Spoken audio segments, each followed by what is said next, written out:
গ্রীষ্মকালীন ফলগুলোর মধ্যে আম সুমিষ্ট, রসালো এবং ভিটামিনে ভরপুর জাতীয় একটি ফল। আমে আছে অ্যান্টিঅক্সিডেন্ট যা কোলন ক্যান্সার, স্তন ক্যান্সার, প্রস্টেট গ্ল্যান্ড এবং লিউকেমিয়া এই জাতীয় সমস্যা থেকে আপনাকে দূরে রাখবে। এটিতে আছে ফাইবার, ভিটামিন সি ও ক্যারোটিন যা আপনার কোলেস্টেরলের মাত্রাকে নিয়ন্ত্রিত রাখবে, হার্ট সুরক্ষিত রাখবে।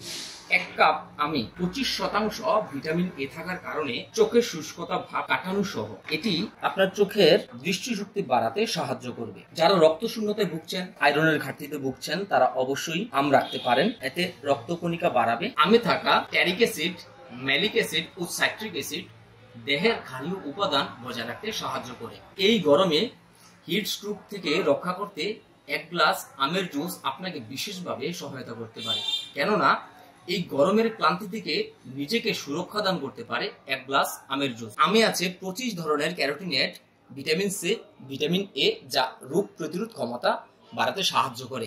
তবে হ্যাঁ, খেয়াল রাখতে হবে, যারা ডায়াবেটিসে ভুগছেন তারা অবশ্যই পরিমিত মাত্রায় খাওয়ার চেষ্টা করবেন, কারণ এটি রক্তে শর্করার পরিমাণটা বাড়িয়ে দেবে। যারা কিডনির পীড়ায় ভুগছেন তারা এই পাকা আম একটু পাশ কাটিয়ে চলবেন, আর যারা অতিরিক্ত স্থূলতায় ভুগছেন তারা একটু পাশ কাটিয়ে চলার চেষ্টা করবেন। আম সুমিষ্ট হলেও একটু বর্জন করার চেষ্টা করবেন। ভালো থাকুন, সুস্থ থাকুন। এতক্ষণ আমি ছিলাম ডাক্তার সুকমল দেব।